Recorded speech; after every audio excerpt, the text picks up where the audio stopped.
Bonjour tout le monde, un petit vidéo pour mettre un petit résumé de la semaine.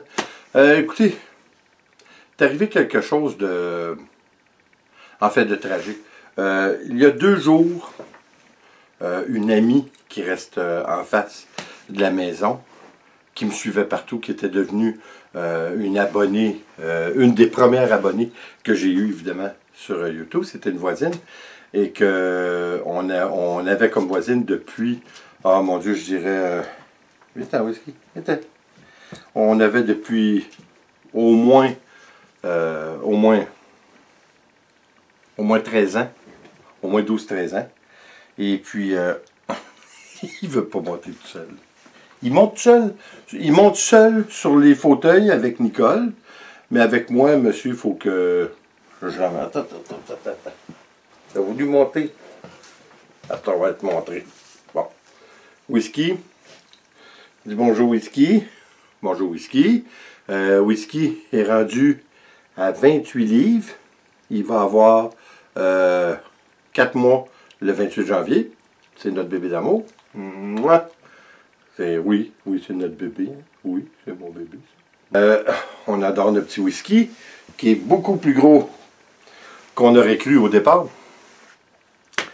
Mais on l'adore. Écoutez, pour revenir à notre amie en face, notre amie et voisine, elle s'appelait Nicole, comme ma Nicole à moi.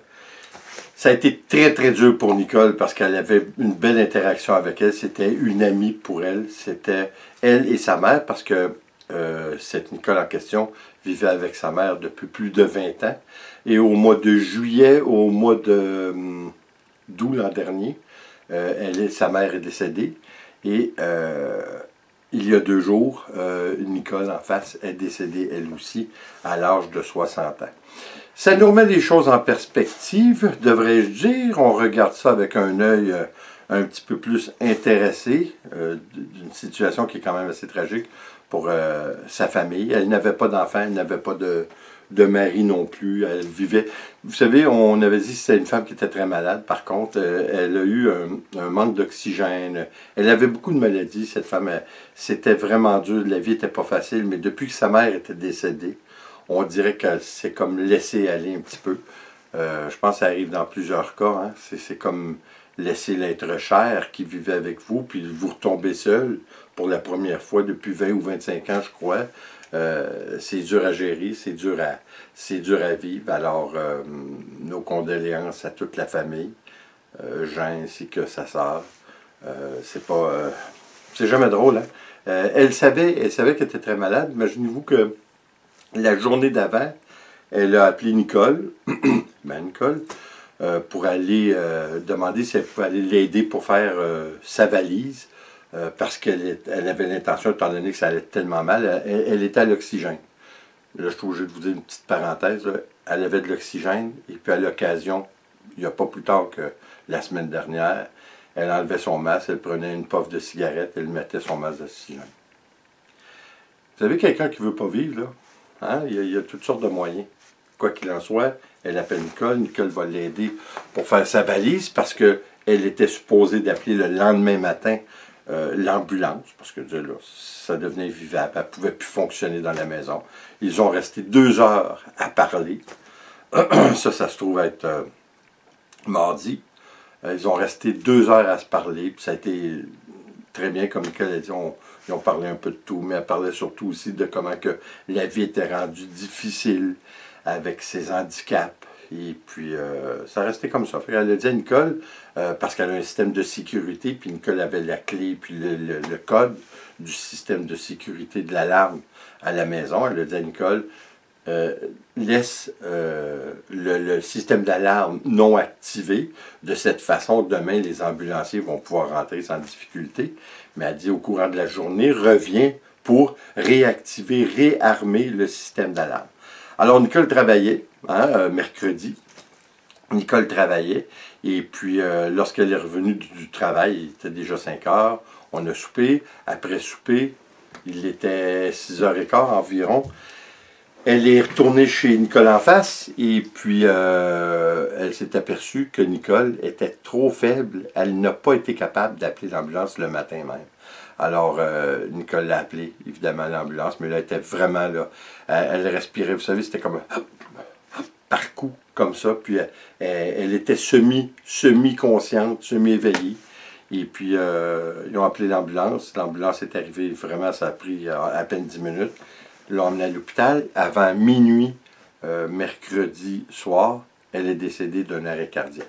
Alors, vous savez, comme j'ai dit, ça remet beaucoup les choses en perspective. C'est sûr que ça a été un dur coup pour Nicole aussi, mais c'est comme j'ai dit, c'est un réveil.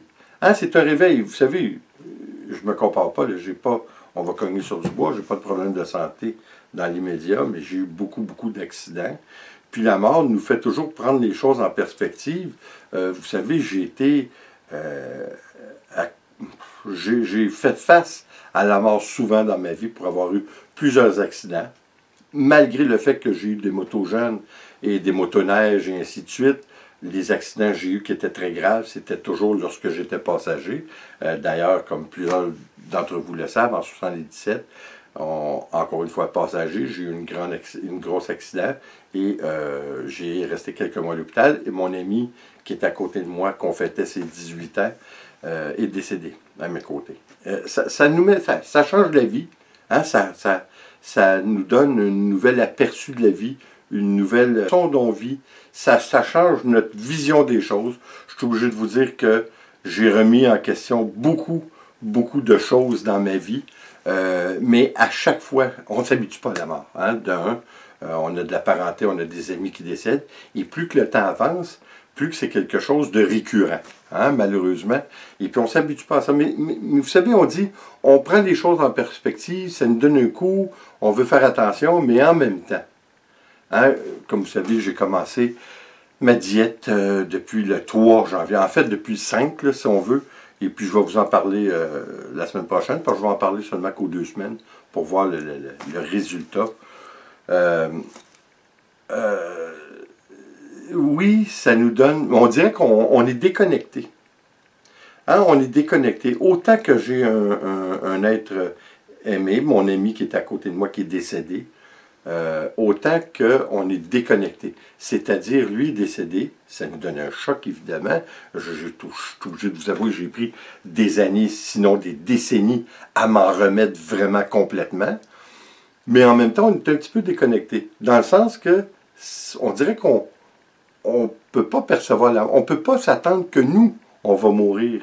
On ne voit pas la mort. Il faut presque être sur un lit d'hôpital. Et encore, moi, je vais vous dire une petite parenthèse là-dessus.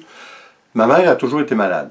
Elle était malade depuis un jeune âge, depuis l'adolescence. Elle a eu beaucoup de problèmes. Ça fait partie de sa vie. Ça a été un problème, mais malgré tout, elle a vécu jusqu'à l'âge vénérable de 80 ans. Par contre, elle disait toujours, elle était vraiment malade. Elle avait le cancer de gorge, les poumons affectés, ainsi de suite, problème au cœur. Parlez-en, nommez-moi quelque chose, puis elle avait un problème. Alors, elle a du diabète. Et puis, elle disait toujours, ah, moi là, des fois, là, la mort, c'est quelque chose qui me libérait. Hein? Pour elle, elle voyait la mort comme une libération. Je suis obligé de vous dire une chose par contre. Lorsqu'elle a été aux soins palliatifs, c'était fini, évidemment. Et puis, les derniers jours qu'elle est restée consciente, qu'elle était consciente vraiment, elle s'accrochait de façon incroyable à la vie. Elle ne voulait plus mourir. Vous savez, c'est facile de dire, oh, moi, non. Lorsqu'on fait face à la mort, c'est pas facile. Puis, je vous dirais que le plus beau cadeau qu'on peut avoir, si cadeau soit-il, c'est d'avoir que la mort nous frappe sans avertissement. Parce que, vous savez, je trouve que, encore une fois, Nicole en face est décédée, mais elle est décédée d'une belle façon, c'est-à-dire qu'elle ne s'est pas aperçue qu'elle partait. Hein, elle était semi-consciente, elle partait, elle est tombée comme endormie, puis elle ne s'est jamais réveillée. Je suis obligé de vous dire que c'est probablement la meilleure façon, parce que j'ai connu aussi des gens que ça a été l'agonie. Et puis, vous savez, quand c'est l'agonie, puis ça perdure, puis là, vous souhaitez la mort, puis vous la souhaitez royalement. Mais là c'est quelque chose. Alors, la mort, je trouve que c'est un incontournable. Hein? On va tous faire face à la mort, mais de la façon que nous allons l'aborder, ça reste dans l'inconnu. On souhaite... Ma grand-mère disait, il y avait une chose que nos vieux ici disaient à l'époque, si le petit bon Dieu peut m'emmener comme un petit poulet. Elle est décédée à l'âge de 104 ans, en 2004 ou 2009, je me souviens plus trop. Mais ça a donc été un paradoxe incroyable. Elle qui disait ça depuis... Écoutez, je me souviens, j'étais petit, puis elle disait ça. Elle avait 60 ans, puis elle disait ça. Et puis de l'âge de 90 ans à 104 ans, elle aurait dû partir. Ça a été une souffrance de vivre. Vous savez, aujourd'hui, on commence à avoir des services l'euthanasie assistée. Il y a beaucoup de choses qui s'en viennent, je dirais, plus humaines.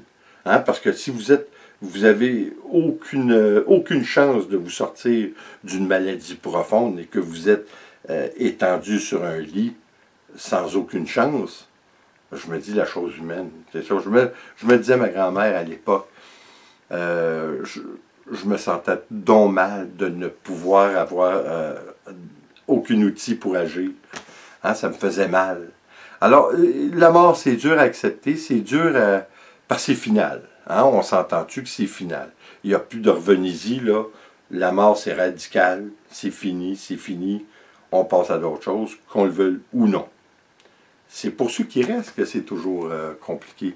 Vous savez, même mon père, ça l'a fait réagir un peu, comme vous savez probablement. Mon père, le 8 janvier, il a eu 90 ans. Puis cet homme-là travaille encore, là. Mais je suis obligé de vous avouer que depuis quelque temps, je vous dirais particulièrement dans la dernière année, je sens que beaucoup il y a dépéri un petit peu, là. On le sent, là. Écoutez, 90 ans, je souhaite avoir la moitié de la santé qu'il a si je me rends au même âge. Mais mon père, juste le fait de Nicole en face, notre voisine, lui aussi, ça l'a fait un petit peu comme réagir. Puis tout de suite, ce matin, il m'a montré ses cartes de banque, puis tout ça. Il dit, ben juste, il dit, tu sais, des fois, il dit, on ne sait jamais. Il dit, pour pas que tu fouilles pour rien, tu n'auras pas moins de chercher. C'est pas drôle, hein? Et vous savez, des fois, là, on a de la misère à faire face à ça. Comme on dit, c'est toujours pour ceux qui restent. Je crois que lorsque l'on meurt, il n'y a rien. J'espère qu'il y a quelque chose, parce que, en fin de compte, on souhaite tous avoir une vie après la mort. Hein? C'est pour ça que les religions sont là et ils existent. C'est pour nous donner cet espoir que notre vie ne se termine pas. Et merci, bonsoir, les lumières sont fermées. On le souhaite tous. Écoutez, c'était un petit mot. Je trouvais que c'était important d'en parler. Parce que la mort, c'est un sujet qu'on ne peut éviter. Et puis je crois qu'il faut l'aborder d'une façon saine. C'est-à-dire que se rendre compte que même si on se cogne la tête sur les murs, ça ne changera rien. On ne peut pas ramener les êtres aimés. Alors c'est de souhaiter pour le mieux. De souhaiter pour eux que leur départ ne soit pas trop pénible. Je crois que c'est le mieux qu'on peut faire. Et puis, de nous souhaiter la même chose. Écoutez, merci d'être là. Comme toujours, s'il vous plaît, suivez-nous sur Instagram. Là, je commence à travailler mon affaire sur Instagram parce que je commence à essayer de maîtriser la manipulation de ma tablette, ce qui est vraiment laborieux pour moi. Mais j'ai acheté un petit clavier qui vient avec. Je devrais en venir à bout, puis ça devrait faciliter mon accès pour moi à Instagram. Alors, et oui, suivez-nous sur Instagram ainsi que sur Facebook. C'est toujours agréable de pouvoir partager sur une base quotidienne avec toutes les petites choses de la vie ainsi que notre petit cochon whisky. Là-dessus, au nom de moi, Nicole et Whisky, il rêve. Je vous dis bonne fin de semaine. Et comme toujours, s'il vous plaît, abonnez-vous, laissez un commentaire et partagez. C'est toujours apprécié. On se revoit à la prochaine vidéo. Attention à vous. Ciao.